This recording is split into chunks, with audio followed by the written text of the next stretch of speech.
Bref, on peut avancer. Quelle est donc ta deuxième stat du jour à nous présenter pour les Houston Rockets 2024 ? C'est 113.8. Ouais. 113.8, en fait, c'est le defensive rating des Houston Rockets quand Alperen Sengun est sur le terrain.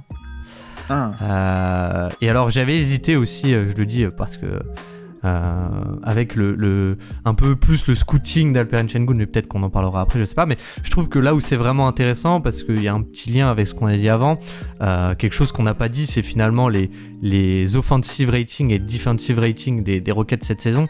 C'est au final la 20e attaque et la 7e défense, bon peut-être qu'on l'a dit, ouais. Mais donc voilà, c'est une équipe qui avant tout a réussi à avoir un net rating positif grâce à un bon defensive rating de 112.9 et malgré tout en ayant un Alperen Sengun qui joue on va dire un rôle primordial là-dedans. Et 113.8, bon c'est pas génial, mais c'est quand même très bon. C'est dans le 66e centile, donc je vais peut-être pas dire très bon, mais c'est quand même bon et c'est un peu la confirmation que tu peux avoir une bonne défense avec Alperen Sengun. Alors cette défense, elle est encore meilleure presque parfois sans lui, mais ça veut pas dire qu'elle est mauvaise avec lui. C'est un peu ça que je veux dire et c'est intéressant aussi parce qu'on a vu, je trouve, beaucoup d'irrégularités encore dans la défense de Sengun, même dans les couvertures qui sont employées, on l'a vu faire principalement du drop, mais aussi des couvertures plus agressives qui étaient super intéressantes. Et donc au final, le chiffre, c'est quand même un defensive rating qui est plutôt bon avec un défenseur dont le grand public a une image de défenseur catastrophique, quoi. Donc voilà, c'était un peu pour mettre un peu les bases sur Alperen Sengun défensivement. Disons que clairement le modèle d'équipe c'est une équipe défensive, clairement. Oui. Un peu ce modèle de on va être une top défense, il faudrait qu'on ait un bon créateur pour nous un peu assurer un minimum de niveau de création, et on va gagner des points avec défense élite plus attaque assez bonne, quoi, mais pas forcément attaque élite. Un peu voilà le modèle, on en a plein des comme ça, hein, mais Westbrook à l'époque, l'attaque était dans la moyenne, mais en fait à lui seul il arrivait à tirer une équipe qui était très défensif et que des profils défensifs, il l'a tiré jusqu'à de très mauvais à moyen, voire même un peu plus que moyen, et derrière en plus la défense était élite, donc ça permettait de créer des points comme ça. Le modèle aussi Thibodeau, Derrick Rose Thibodeau à l'époque début des années 2010, etc., quoi. Donc il y a plein d'exemples comme ça. Bon, peut-être on reviendra aussi sur le rôle offensif de Sengun, peut-être, qui n'est pas encore cette star, justement. Mais non, sur la défense, effectivement, je pense qu'il y a un peu une mauvaise vision, je pense, à son propos, une mauvaise perception de ce qu'il est, parce que, et je pense que je suis sans doute le premier fautif, hein, même si, bon, j'avais essayé d'en parler en longueur, mais je suis le premier à avoir fait des comparaisons avec Jokic, même si, comme dit, encore une fois, dans ce podcast-là, au-delà des comparaisons, je notais bien les différences, et je pense comme on faisait des comparaisons avec Jokic, beaucoup de monde s'est dit, du coup, par biais de stéréotypage, il est aussi mauvais en défense que Jokic peut l'être parfois, ou alors il a un peu les mêmes qualités athlétiques ou physiques que Jokic, alors que justement, là où il est très différent, c'est que déjà, il est pas aussi grand du tout, donc ça c'est un énorme malus, hein, pour lui en attaque et en défense, mais par contre au niveau athlétique on a affaire à deux mecs qui n'ont absolument rien à voir, quoi. Donc il y a un peu forcément cette même fibre de génie du passing, de créativité plus, de toucher de balle aussi, enfin voilà, il y a plein de comparaisons, il y a aussi des différences majeures que sont ça, et au-delà de la comparaison avec Jokic, je pense que même avec Sabonis, qui est aussi une excellente comparaison, dont on avait parlé aussi, enfin, j'en ai parlé au tout début quand il était rookie, mais là encore, c'est à mon avis, c'est un modèle potentiel pour Sengun, ce métier-là, un peu le hub offensif, etc. On en parlera, mais là encore, à quel point il n'y a pas un biais de stéréotypage sur qualité athlétique et défense par rapport à Sabonis, qui lui n'est pas bon là-dessus non plus, quoi. Et en fait, je dis ça pourquoi ? Parce qu'en fait, Sengun, au niveau profil physico-athlétique et donc aussi au niveau à quel point est-ce qu'il est bon en défense, ce n'est ni Jokic ni Sabonis. C'est complètement différent. Par rapport à Jokic, il n'a pas la taille, mais il a un niveau de qualité athlétique qui est très différent, et donc il ne pourra pas faire du drop, il ne pourra pas faire du edge, etc. Mais par contre, il a une très très belle mobilité déjà à l'heure actuelle, et une plutôt bonne... Voilà, il peut vivre dans le périmètre beaucoup mieux, pour le coup, vraiment ce côté qualité athlétique et mobilité, etc. Et voilà, et par rapport à Sabonis aussi, hein, Sabonis qui est pas très grand, mais qui n'a pas non plus ce niveau de qualité athlétique, lui, Sengun là. Donc je me demande à quel point est-ce que par rapport au grand public, etc., il n'y a pas aussi une mauvaise perception à cause de toutes ces comparaisons et de biais de stéréotypage, forcément, parce qu'il y a ces comparaisons. Alors qu'en fait, bah ouais, il joue un peu comme un passing hub, oui, il joue un peu comme parfois comme Jokic, etc. Mais en fait, défensivement et physiquement, c'est pas du tout le même spécimen en fait. Ouais, exactement. Et je trouve que même défensivement, c'est un joueur très particulier. Si on rentre un peu dans le détail, ou pas forcément, mais pas forcément l'ultra détail, mais dans le sens où c'est un joueur qui, par son profil, va avoir des problèmes sur de la défense de drop, je trouve, même si ça a progressé, mais parce que il a pas cette verticalité, voilà, etc. Mais en fait, du coup, c'est plus un défenseur on-ball qui est pas forcément excellent en défenseur du pick and roll, mais je trouve que tout de même, il y a plus sur le côté off-ball, dans les rotations, dans l'activité, etc. Là-dessus, on est sur un joueur qui est même plutôt positif. Et ce que je trouve intéressant, c'est l'utilisation qui en a été faite, et finalement plutôt même les schémas qui ont été faits à côté de lui, avec du coup on est beaucoup plus sur du switch, on fait beaucoup plus de switch que par exemple les Nuggets font, même si on essaye de pas faire switcher Sengun au maximum, mais voilà, et on fait aussi beaucoup d'aide et d'aide très agressive pour le protéger. Il y a notamment j'ai regardé un match il y a pas longtemps, parce que du coup je prépare, j'écris quelque chose sur Sengun justement, où en fait les Rockets switch et du coup Fred VanVleet se retrouve sur Rudy Gobert, et Fred VanVleet va faire un front, et on vient tout de suite faire une aide très agressive pour empêcher la passe lobée, on va dire, à Gobert. Et voilà, c'est un peu typique de cette défense qui au final a été très agressive, même avec Sengun. Et ce que je trouve aussi peut-être intéressant d'aller un peu aussi là-dessus, c'est sur le côté aussi sans Alperen Sengun, là on a eu une défense qui était encore plus agressive. Bon, après, face à quel échantillon, faut le voir, mais ce qui est intéressant, c'est que tu peux avoir des schémas un peu classiques avec Sengun, encore que, et des schémas sans Sengun qui sont là, on est sur du switch all et des défenses ultra agressives, comme j'ai dit, avec des early help, etc., des blitz sur le porteur de balle qui sont ultra intéressantes. Donc voilà, t'as une certaine en fait polyvalence peut-être un peu cachée de la défense des Rockets, et même avec Sengun, j'ai envie de dire, quoi. Oui, c'est ça en fait, on sait que Udoka, a priori, aime bien des défenses un peu qui switch, des défenses très dynamiques, très polyvalentes. Clairement, Sengun n'est pas un frein à ça, je pense. C'est pas quelqu'un qui va être faire avoir un énorme impact en termes de rotation, d'aide en deuxième rideau, etc. Même s'il le fait, mais il est en bonne position au bon moment, en général. C'est juste qu'il a pas ni l'explosivité ni la verticalité pour faire les actions une fois qu'il y est, quoi. Donc il peut se faire dunker dessus, il peut se faire scorer autour. Il est en bonne position, mais voilà, il peut pas faire l'action à la fin, en tout cas pas autant qu'un mec qui aurait des atouts physiques d'élite. Mais par contre, oui, il a cette mobilité qui fait que il peut s'adapter à ce genre de schéma un peu mouvant, et je pense qu'il faut voir ça comme ça. Ce sera jamais un protecteur de panier classique ou même impactant, mais si tu arrives ne serait-ce qu'à l'inclure dans ce genre de schéma un peu de switch, par exemple, en fait tu blindes à côté tout ce qui est des défenseurs plus longs, plus grands, plus polyvalents et plus compétents, et puis tu construis aussi comme ça ton identité, quoi. Donc je pense que ça peut être aussi un bon modèle. Et effectivement, moi je pense qu'il y avait déjà des flashs un peu de bonnes actions de Sengun défensivement, mais c'était assez rare, pour le coup. Mais ce que je veux dire, c'est que c'était pas aussi cata que certains peuvent l'être. Et là, cette année, un peu comme tout le monde, c'est un thème général, mais un peu comme tout le monde, cette année aux Rockets, en fait, il a un peu progressé, il a gagné en régularité, mais c'est le cas de Jalen Green, c'est le cas de Jabari Smith aussi, qui a fait un step-up de folie en défense, grâce à, je sais pas, mais avec une Udoka cette année. Voilà, je pense que clairement le modèle c'est ça. Ça va être une défense un peu switch, un peu polyvalente, un peu dynamique, plutôt que se dire allez on va faire comme à Denver, où on va ne pas le faire switcher, on va faire des edges pour le protéger, donc le faire des 2 contre 1 et puis protéger derrière. Je suis pas sûr qu'on soit sur le même modèle, même s'il peut, mais il a aussi cette capacité avec il est pas aussi grand, mais il est peut-être plus mobile, beaucoup plus athlétique, donc on peut l'utiliser de manière différente en fait. Ouais, exactement. Et puis même voilà, comme j'ai dit, dans la défense off-ball, je l'ai trouvé bien meilleur que les saisons passées. Et j'avais par contre une autre stat un peu qui allait avec celle-là, parce que on va peut-être pas faire tout un chapitre sur l'autre stat, mais c'est malgré tout un peu je sais pas trop en tout cas quoi en faire, mais c'est le moins 1,8% de transition quand il est sur le terrain par rapport à quand il n'y est pas. Et c'est quand même un petit thème, je trouve, dont on pourra parler, mais qui s'est vu sur la fin de saison. C'est que avec ces schémas sans lui, tu as une équipe qui... alors je sais pas à quel point c'est parce que l'équipe sans lui est incroyable, ou à quel point quand il est là c'est juste pas très bon. Mais il y a quand même cette équipe sans lui qui arrive à créer beaucoup plus de jeux rapides et de transitions, qui peut être un manque à gagner pour cette équipe qui n'est que 20e attaque, même s'il y a des progrès à faire sur plein d'autres thèmes, quoi. Tu parles de transition offensive alors, hein, oui, c'est ça? Oui, de transition offensive. Moi, je croyais que tu étais sur les contre-attaques défensives. Non, tu veux dire que quand il est pas sur le terrain, du coup ça court plus en attaque sans lui, quoi. Oui, c'est effectivement. Ça. Et il est quand même dans le 15e centile, donc c'est quand même très faible, mais c'est aussi un peu dû à son profil, là pour le coup, c'est assez évident. Ouais.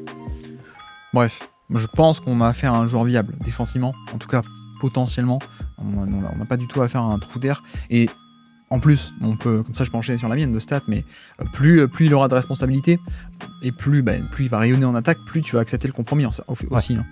C'est là-dessus où je pense que la balance doit se faire, c'est que si tu l'as sur le terrain, mais pas pour l'utiliser tant que ça en attaque, ça vaut pas le coup, quoi. Enfin, je veux dire, le compromis tu l'acceptes si de l'autre côté, en effet, il te sert beaucoup, quoi. Donc c'est un peu l'idée. Et d'ailleurs, donc je peux enchaîner avec la mienne de deuxième stat du jour. Moi j'avais 61,4. J'avais noté en fait son nombre de touches par match. Donc les touches, c'est juste le nombre de fois, non pas la touche physique, hein, c'est pas le nombre de fois où physiquement il touche le ballon, mais le nombre de fois où il possède le ballon par match, c'est plus global. Donc s'il a la balle et qu'il fait 3 dribbles et qu'il fait une passe, voilà, ça c'est une touche. Bref, donc 61,4 touches par match en moyenne. En 2023, l'an dernier, on était à 56. Donc ça a augmenté.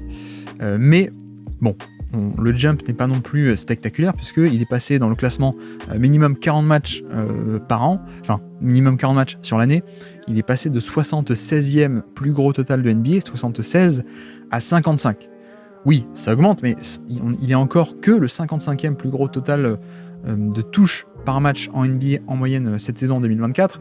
Et pour dire aussi, par exemple, d'autres chiffres pour que vous ayez un peu en tête qu'est-ce que ça représente, Paolo Banchero, par exemple, est à plus de 76 touches par match. Donc plus de 76, là où Sengun est à 61. Donc Sabonis, 91, qui est deuxième de NBA. Jokic, qui est premier, à plus de 100 touches par match. Alors que Sengun est à la moitié, peut-être pas, un peu plus quand même, mais 61. Et en fait, ma question, et je voulais te poser la question, te lancer là-dessus, est-ce qu'il est assez utilisé, Sengun, ou pas encore? Non. pas du tout, pour le coup, je trouve. En tout cas, même la façon dont il est utilisé, on peut aller un peu là-dessus, mais je trouve que déjà, en termes de responsabilité, on peut discuter, parce que t'aurais beaucoup plus à faire et à gagner, je pense. Mais même dans les façons dont il reçoit les ballons, je sais que j'ai pas le chiffre brut exact, mais on en avait parlé un peu sur le top 25, mais j'avais cherché pour le top 25, mais c'est le deuxième joueur de NBA qui joue le plus de possessions en tant que rollman, alors que c'est pas du tout son profil, quoi. C'est pas du tout son profil, et donc moi j'ai été extrêmement frustré, on va dire, toute la saison, et d'autant plus que sur la fin de saison, je trouve il y avait un peu aussi de mieux sur son utilisation, avec pas mal de zoom action pour soit Cam Whitmore, soit Jalen Green, etc., avec pas mal d'actions comme ça, où du coup il était plus utilisé, on va dire, dans le périmètre en tant vraiment que hub offensif comme on peut l'imaginer, c'est-à-dire vraiment, voilà, j'ai la balle et je fais vraiment la tour de contrôle comme le fait Sabonis ou Nikola Jokic, alors qu'au final, au cours de la saison, il a été beaucoup plus utilisé comme voilà, on joue un pick and roll avec Fred VanVleet, on lui libère sur le short roll, et là-dessus il prend la décision. Sauf que qu'est-ce qui s'est passé?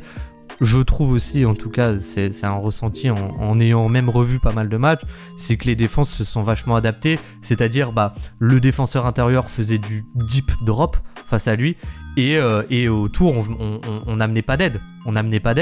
Et donc finalement on libérait sur Alperen Sengun, sauf qu'Alperen Sengun, vu qu'il n'avait pas de ligne de passe possible, c'était un peu l'attaque s'enlisait un peu, et vu que c'est pas cette menace de lob, etc., face à un drop, il n'était pas forcément très menaçant. Alors on en avait aussi parlé dans l'hebdo, il a développé quelques contre-moves à ça, notamment le fait de driver et de se créer un peu ses mini post-up lui-même.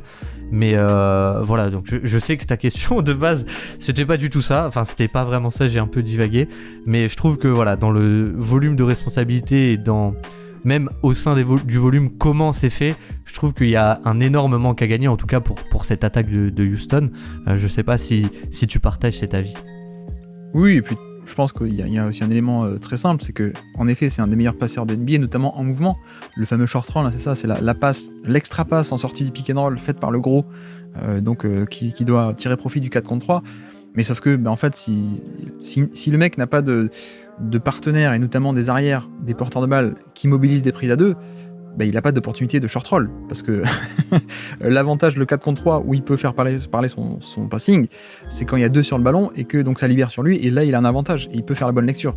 Mais sauf que, s'il n'y a pas de prise à 2, parce qu'il n'y a pas besoin de faire de prise à 2 sur Van Vliet, sur Dylan Brooks, sur Jalen Green, il les a pas, ces opportunités, quoi. Donc en effet, mais je posais la question parce que c'est vrai que là-dessus, j'étais un peu déçu cette année. Et après, je sais que je suis plus haut que la moyenne sur le potentiel de Sengun, mais pour moi, ça peut être quelqu'un à beaucoup plus haut volume qui peut organiser beaucoup plus l'attaque. Et c'est un peu un truc qui m'a déçu, je sais pas, mais en tout cas, je restais un peu sur ma faim. J'imaginais faire un saut beaucoup plus conséquent en termes de responsabilité. Et ça n'a pas trop été le cas, pardon. Ça a vraiment pas trop été le cas. On a eu quelqu'un qui, comme tu dis, a toujours eu une utilisation, alors parfois du jeu de main à main, les fameuses zoom action dont tu as parlé, etc. Mais pas tout le temps, quoi. Alors que pour le coup, pour moi, c'est quelqu'un qui pourrait le faire plein temps et t'as pas besoin de faire autant de pick and roll avec des porteurs de balles qui, sur les standards de porteurs de balles, sont quand même très mauvais. Ils sont pas mauvais en soi, mais voilà, un Van Vliet ou un Jalen Green ou un Dylan Brooks, du coup, c'est quand même mauvais par rapport aux standards de NBA. Donc à quel point est-ce que ça pourrait pas être plus intéressant de responsabiliser encore plus Sengun? Voilà, là-dessus, en tout cas, pour moi, on est encore loin de son maximum, hein, comme dit, des mecs comme Sabonis et Jokic, qui sont un peu la référence dans ce style de jeu-là, ils sont quasiment à 100 par match. Lui, il est un peu plus de 50, quoi. Enfin, il est à 60. Donc on est encore loin de cette prise de fonction, prise de responsabilité, pardon. Donc un peu sous-utilisation pour moi, et là où ça peut poser question, c'est que, en fait, quand il n'est pas dans ce rôle-là c'est lui le créateur, le décideur qui a la balle en main et qui initie l'attaque, quid de sa valeur off-ball, en fait. C'est aussi ça le problème, c'est qu'il n'a pas non plus sur pick and roll une verticalité énorme, quoi. Il a ni les centimètres ni l'explosivité pour être une menace de verticalité au panier sur les alley-oop ou autre moyen de faire pression au panier sur le roll du pick and roll, donc le fait de plonger au panier, donc pas trop ça. Il n'a pas non plus le 3 points catch and shoot. Ça aussi, peut-être, c'est un truc sur lequel il stagne depuis 2 ans maintenant. C'est le jump shot, ça n'a pas l'air de venir, mais donc du coup, de facto, il l'a pas. Hein, donc sur ce côté, quand il est utilisé sans ballon, c'est un peu dommage parce que voilà, tu parlais de faire l'adversaire qui fait des drops. C'est aussi pour ça, parce que l'espace qu'on veut lui donner, on reste bas, comme ça, l'espace qu'on lui donne, il est en haut. Il est sur le pick and pop, mais on craint pas de lui donner cet espace de pick and pop en haut du terrain, je veux dire, au niveau de la ligne à 3 points. Donc il y a ça, et puis. Enfin bref, t'as pas non plus envie de l'avoir dans le dunker spot, autour du panier, rôder autour du panier, parce que ça fait pas non plus un spacing de fou, et puis c'est pas non plus un dunker en 2 pas qui peut prendre la balle très vite et avant qu'il y ait la rotation, venir punir. Enfin bref, pour moi il y a un peu ce truc de, j'aimerais bien qu'il soit utilisé plus avec la balle, d'une part parce qu'il peut, et parce que c'est un excellent passeur et autres, mais aussi d'autre part parce que moins tu l'utilises et plus il est off-ball, plus tu perds un peu de valeur, parce qu'il a pas tant que ça de valeur en tant que joueur off-ball, pour moi, à mon sens, quoi. Ouais. Oui, je suis complètement d'accord. En fait, t'as un produit fini qui, utilisé comme il est utilisé aujourd'hui, est pas forcément très très... Enfin, pas au maximum de ses capacités, quoi. En gros, si on devait un peu le modéliser. Et puis même, je trouve, mais vraiment, c'est assez choquant le nombre de possessions qui finissent entre ses mains. Donc sur des stats comme l'usage ou des choses comme ça va monter, mais juste en fait parce que la première action a pas marché, et donc en fait ça finit par un post-up, ou même le nombre de post-up un peu classique, c'est-à-dire sans recherche vraiment de tu vois, comme Porzingis avec les Celtics, où on cherche le mismatch, et il a fait une saison sur post-up avec une efficacité délirante, alors que Sengun, ça pourrait être un peu son point fort, le post-up. Et même là-dessus, en fait, beaucoup de ces post-up, c'est juste l'attaque a un peu patiné, donc on donne la balle au final sur les 10 dernières secondes à Sengun, ou les 8 dernières secondes, ou les 5 dernières secondes, et il joue un post-up face à Brook Lopez, il joue un post-up face à Victor Wembanyama, et donc ça peut marcher sur une action parce qu'il a les capacités, il a le footwork, il a la créativité, etc. Mais au final, sur l'ensemble, je trouve, d'un match ou d'une saison, t'as beaucoup de manque à gagner sur l'utilisation pour lui, déjà je pense pour ses stats personnelles, son efficacité personnelle, qui je crois il est que à 101 de true shooting plus, donc pour un intérieur ça fait pas rêver, quoi. Et même pour l'attaque au global, au final, voilà, comme dit, finalement si tu l'utilises comme un joueur de pick and roll et rollman et parfois dans le dunker spot, bah en fait là ça m'a fait un peu sourire parce que le profil que t'as décrit, c'est typiquement le profil où un Amen Thompson il excelle quoi. Et on l'a même vu un peu, bon c'était face à une très faible adversité, mais on l'a vu dans des matchs face à Cleveland ou des choses comme ça où c'est vraiment ce profil de rollman et parfois dans le dunker spot où là lui sur 2 pas il a cette explosivité, cette verticalité et t'as moins de compromis malgré tout ce qu'on a dit sur Sengun, t'as même plus de valeur défensivement aussi quoi. Donc oui c'est un peu je pense que on peut être quand même content de l'augmentation du rôle parce que mine de rien l'année dernière je crois que la saison 2022-23 il a commencé même pas titulaire, il a commencé derrière Bruno Fernando. Mais voilà, il a été titulaire, il est le joueur avec le plus gros usage ou pas loin, mais malgré tout, je trouve que voilà, il y a un manque à gagner collectif assez important. Ouais. Après, pour dire, hein, tu vois, j'ai cité les touches par match en moyenne, et il y a peut-être un encore meilleur indicateur, le pourcentage de paniers assistés. Non seulement il n'a pas pris en volume autant qu'on aurait pu penser, hein, pour le coup, mais même si tu regardes à quel point ces paniers étaient assistés, l'an dernier 52%, donc un panier sur 2 était assisté, donc survenait après une passe décisive, donc a priori était créé par autrui, hein, pour le coup, donc 52%, ça veut dire que une fois sur 2 c'était créé pour lui, une fois sur 2 il s'est le créé lui-même, et là ce pourcentage est monté à 65%. Donc non seulement on n'a pas eu une prise de responsabilité comme on aurait voulu, mais même c'est un peu allé dans l'autre sens, c'est-à-dire que il est aujourd'hui plus assisté, on lui crée plus de choses et donc il joue un peu plus off-ball que ça pouvait être le cas avant quoi. Donc ça va dans le sens inverse où nous on s'attendait peut-être à une prise de responsabilité un peu plus grande et là en fait non, il est carrément plus assisté qu'il n'a jamais été en carrière en NBA quoi. Donc ça va de l'autre côté et en effet ça fait ce qui fait que au niveau de l'efficacité on est à 101 comme tu dis, donc plus 1% par rapport à la moyenne en termes d'efficacité au scoring individuel, donc c'est pas top, mais en même temps comme on dit voilà, s'il est aussi pas mal utilisé off-ball et qu'il n'a pas d'énormes atouts off-ball, c'est pas génial. Au niveau du shoot, c'est vrai que là-dessus, je suis un peu déçu par rapport à il y a 2 ans, où il était encore très jeune et on se disait, c'est encore très tôt dans son développement, est-ce que le jump shot, vu son toucher de balle, ça peut pas se développer ?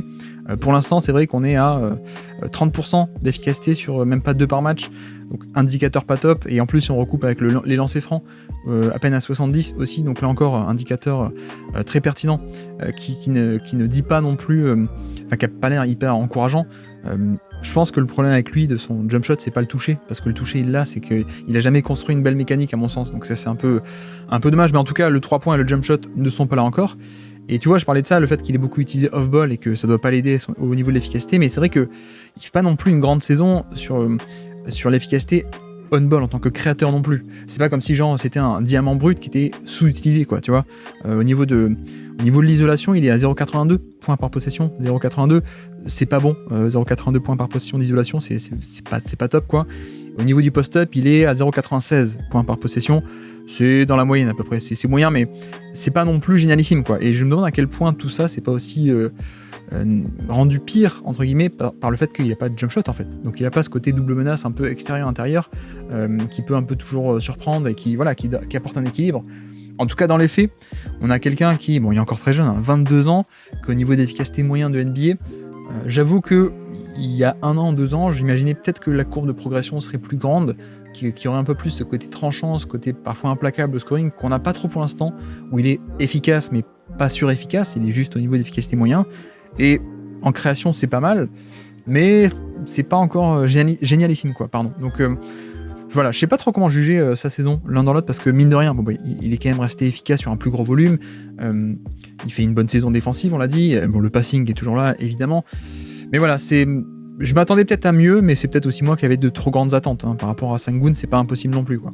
Ouais, oui, je pense qu'en tout cas, je crois qu'il a même pas 22 ans. Ouais, il a 21,9 années d'après Clean the Glass actuellement. Et on le voit malgré tout, je trouve, sur la saison. Alors c'est des petits échantillons, mais commencer à essayer de développer, en tout cas à mi-distance, un petit shoot avec, il est passé de 2 à 6%.